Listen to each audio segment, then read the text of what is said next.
How's it going, guys and geeks? Welcome to this week's Geek End Update, the show where I expect to see at least 3 comments from each and every one of you, especially if you want to be chosen at random for next week's comment of the week. My name is Dakota, and we have a lot of news to break down from a bunch of different franchises, as you can see in the time codes over here. If you would like to skip ahead, I give you my express permission. For this week's DCEU news, we can't really discuss it without also discussing the Arrowverse news, which is, currently they're doing Crisis on Infinite Earths, and they introduced Ezra Miller's Flash from the DCEU into the Arrowverse Flash, and they met, and it was a really cool thing. What the hell is this? I'm asking myself the same question. Even if it was really short and didn't make sense, it's cool. But speaking to Entertainment Weekly, the producer for the Arrowverse, Mark Guggenheim, had this to say about Ezra Miller's Flash. The trick with the scene is that I didn't want to, and they didn't want me to, do anything that stepped on the toes of the Flashpoint movie that they're developing. They're developing a Flashpoint movie. Obviously, this has been rumored for a long time. This was the original idea for the Flash movie when it was originally slated for release. But now that after Justice League, they have a few films under their belt that are successes, I think they are on track to do something really cool with this. And it was rumored that Flashpoint wasn't going to be used, but it looks like that's going to be the focus of the Flash solo film at this point. So putting a Flashpoint film in the DCEU could change things up quite a bit, especially if they want to change up the lineup of the DCEU main roster. And, instead of Ben Affleck's Batman, they can now incorporate Robert Pattinson's Batman, and they can kind of explain that away a little bit. So I think that's a really good way of potentially moving forward without retconning too much. Now let's jump into Disney news, everyone's favorite bit of the week. Apparently, Disney is now in the process of changing the branding of certain Fox studios like Fox Searchlight and 20th Century Fox, and they're going to be changing them to Searchlight Pictures and 20th Century Studios. Why not 21st Century Studios at this point? I don't know. I don't really like this news. I understand it. I understand there's no real purpose to keeping the Fox, except, the long history that studio has had with Hollywood. But I also don't like the news. They bought Fox for a reason, obviously, and that's for the intellectual properties and that share of the market.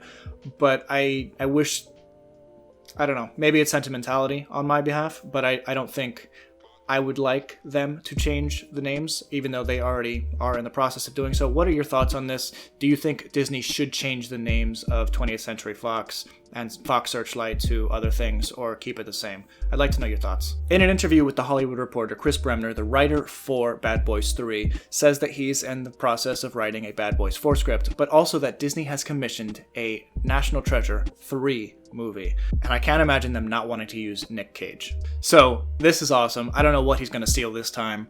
What has he already stolen? The President, Declaration of Independence. I want to know what's under the Washington Monument. Lots of James Bond news this week, 007 news, so let's break it down. Songwriter and international bad guy Billie Eilish has been hired to perform the latest Bond theme for No Time to Die, making her the youngest artist ever to have been hired to write and record a song for the Bond franchise at 18 years old.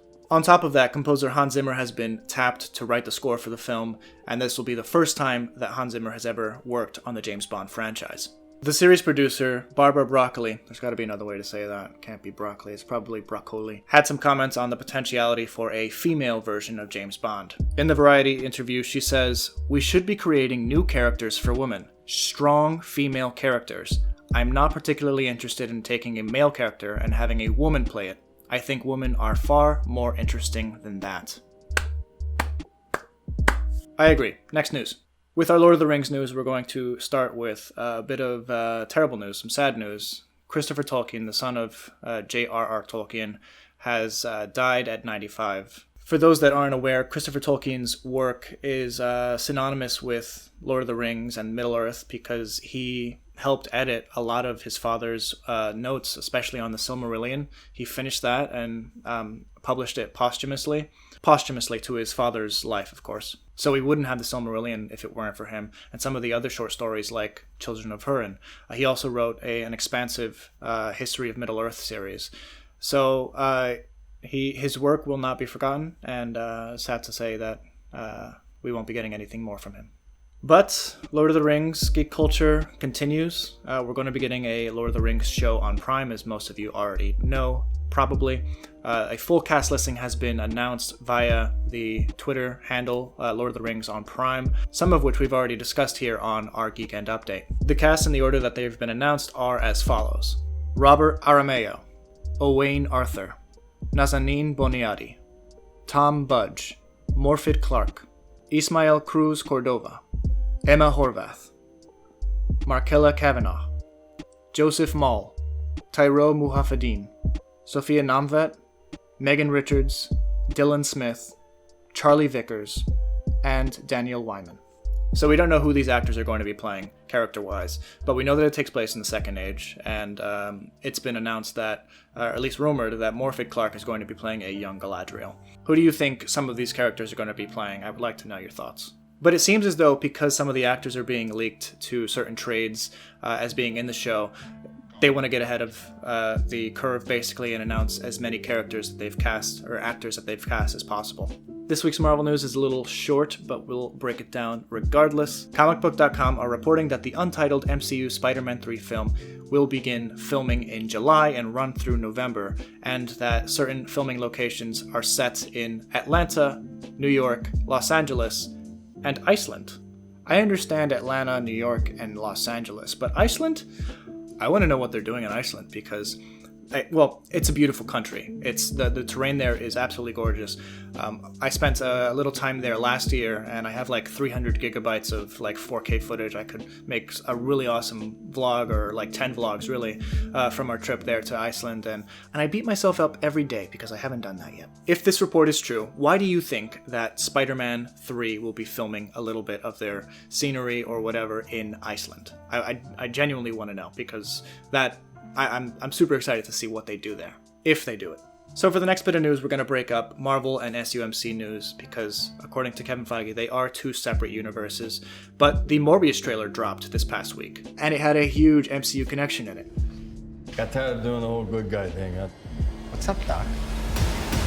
If you want to see my reaction as to whether or not this is an MCU film or not, I explain why I don't think it is in this video right here. Lots and lots of Star Wars news as always. There doesn't seem to be an end to the stream of Star Wars news that we're getting, so let's jump into it.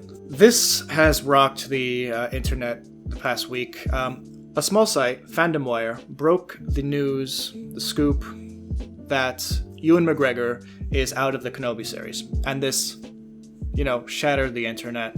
Everyone's checking with their the people they get their scoops from. Some people are saying, no, this is absolutely 100% untrue. The Kenobi series is fine, no problems whatsoever. Other people are suggesting that no, there is actual problems with Ewan McGregor in the Kenobi series, but I've not heard anyone saying that the Kenobi series is cancelled, or that Ewan McGregor is out of the MCU, Star Wars, or that Ewan McGregor is out of the Kenobi series. So likely there are problems on set, but not big enough for Ewan McGregor to leave the project. And I don't think Disney would, not that they wouldn't let him, but they would do everything in their power to keep him, because he's such a huge connection to the Star Wars universe. Another huge Star Wars story this week is that the original script for Star Wars Episode 9 has been at least leaked to certain few, especially Robert Meyer Burnett, who runs the Burnett Work. If you haven't checked out his channel, he does awesome live streams. He's a very eloquent man. He's an actual director and producer in Hollywood, so he knows his stuff. He may not be a big shot, but he is someone who has my respect. If he says it's the truth, I believe it. The original film was titled Duel of the Fates, which would have been a crazy connection between the prequel series to the sequel series. And it's a very different film from that of the Rise of Skywalker film that we actually received. Whether it would have been better or not, I don't know.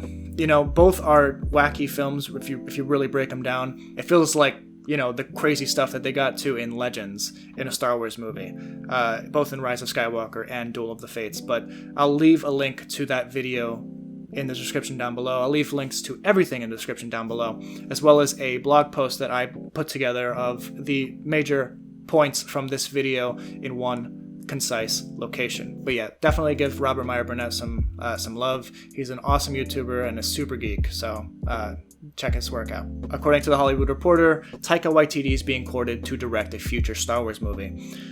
This is cool and all. I would love to see his work in Star Wars. I'd love to see his voice in Star Wars. He has an interesting voice when it comes to movie making. But Taika Waititi went to Twitter right afterwards and posted an image of Fleetwood Mac's Rumors, probably in response to the fact that this article was posted. So it may not be true. It may just be a rumor. Who knows? Would you like to see a Waititi Star Wars film? Because I think that would actually be really cool. Watchmen news. We have a huge story from the Watchmen side of fandom, in that USA Today broke the news that Damon Lindelof has bowed out of a second season of the show that appeared on HBO, and I haven't seen it yet, so please no spoilers, but I've heard it's an amazing series.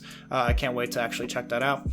But apparently, Lindelof is out of the second season, and HBO has no plans to go forward without Lindelof at the helm. So that apparently means no more season 2.